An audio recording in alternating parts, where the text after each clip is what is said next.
नमस्कार दोस्तों। भारत के गांव केवल खेत और घर नहीं होते, वे सदियों पुरानी आस्थाओं, विश्वासों और परंपराओं की जीवित संग्रहालय होते हैं। आज हम बात करने जा रहे हैं एक ऐसी लोक पूजा की जो कभी गांव की सुरक्षा कवच मानी जाती थी, लेकिन समय के साथ इतिहास के पन्नों में सिमटती चली गई। यह कहानी है पिटौरा भेंट पूजा की। दोस्तों, पिटौरा भेंट पूजा कोई साधारण धार्मिक कर्मकांड नहीं थी। यह एक लोक धार्मिक व्यवस्था थी जिसका उद्देश्य था गांव की सुख शांति बनाए रखना, बीमारी, अकाल और प्राकृतिक आपदाओं से रक्षा और देवताओं को प्रसन्न कर गांव को सुरक्षित। यह पूजा मुख्यतः हरिहर क्षेत्र में प्रचलित थी। हरिहर अर्थात हरि और हर का संयुक्त रूप, यानी यह पूजा केवल शाक्त या वैष्णव नहीं बल्कि धार्मिक समन्वय का प्रतीक। पिटौरा शब्द केवल पूजा नहीं बताता। लोक मान्यता के अनुसार पिटौरा का अर्थ है देवता को जगाना,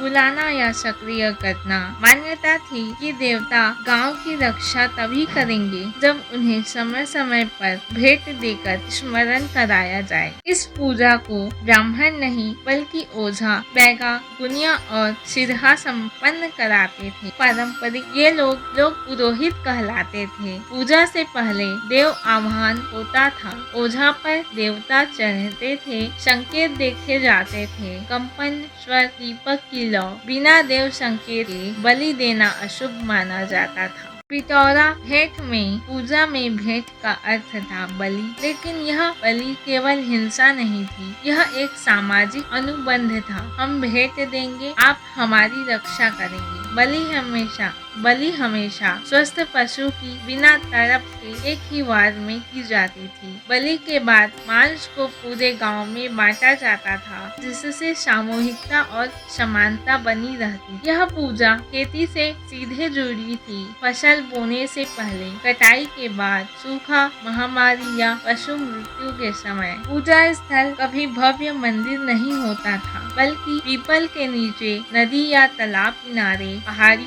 चट्टान पर या गांव की सीमा पर। यह पूजा प्रकृति पूजा का स्वरूप है। कई गांवों में पिटौरा भेंट पूजा रात में होती थी। मान्यता थी कि देवता रात में अधिक जागृत रहते हैं। उस दिन झगड़ा वर्जित, नशा निषिद्ध, बाहरी व्यक्ति का प्रवेश सीमित। यह गांव को मानसिक अनुशासन में रखा था। यह पूजा किसी एक व्यक्ति की इच्छा से नहीं होती थी, पूरा गांव निर्णय लेता था। ग्राम सभा, मुखिया, बुजुर्ग और ओझा सभी की सहमति आवश्यक होती थी। यह लोकतंत्र का उदाहरण था। समय बदला, सोच बदली। बलि प्रथा बंद होने के कारण कानूनी प्रतिबंध, पशु अधिकार आंदोलन, शिक्षा और शहरीकरण, नई पीढ़ी की वैज्ञानिक सोच, धीरे धीरे यह प्रथा लुप्त होने लगी। बलि बंद हुई पर पूजा नहीं। आज कई जगह नारियल, कद्दू, नींबू मिर्च, लाल कपड़ा प्रतीकात्मक बलि के रूप में चढ़ाए जाते हैं। परंपरा बदली,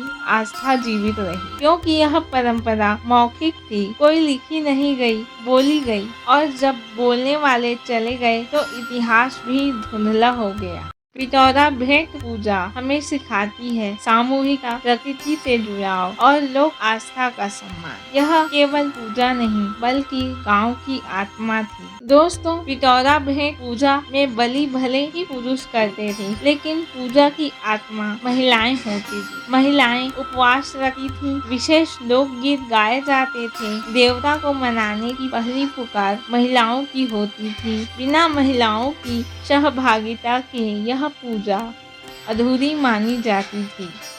बलि के बाद तुरंत उत्सव नहीं होता था। पहले शुद्धिकरण किया जाता था, हाथ पैर धोना, आग या धुएं के पास बैठना, नीम या महुआ की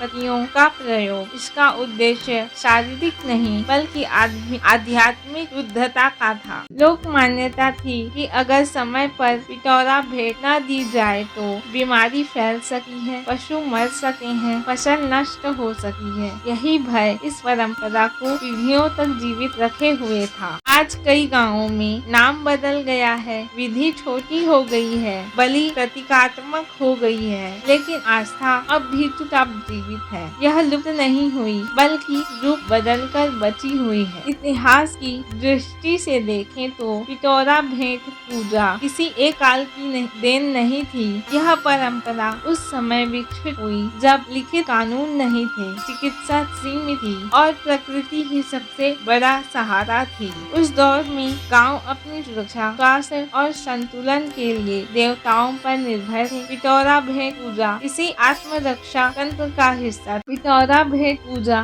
शास्त्रीय धर्म नहीं बल्कि लोक धर्म का प्रतिनिधित्व करती है। यहाँ ग्रंथ नहीं थे, लिखे हुए मंत्र नहीं थे, बल्कि स्मृति, कथा और अनुभव थे। देवता मंदिरों में नहीं बल्कि जंगल, नदी, पेड़ और गांव की सीमा पर बसे थे। यही लोक धर्म की आत्मा। समाज शास्त्र के नजरिए से पिटौरा भेंट पूजा गांव को जोड़ने वाली शक्ति थी। निर्णय सामूहिक होते थे, खर्च साझा होता था, बलि के बाद भोजन बराबर बंटा था। इससे ऊंच नीच कम होती थी, सामुदायिक अनुशासन बनता था और गांव एक इकाई की तरह काम करता था। मानव शास्त्र हमें बताता है कि जब मनुष्य को किसी आपदा के कारण समझ नहीं आता तो वह उसे देव शक्ति से जोड़ता है। पिटौरा भेंट पूजा भय, विश्वास और सुरक्षा की मानवीय आवश्यकता का परिणाम थी। यह मनुष्य और प्रकृति के बीच एक संवाद का माध्यम थी।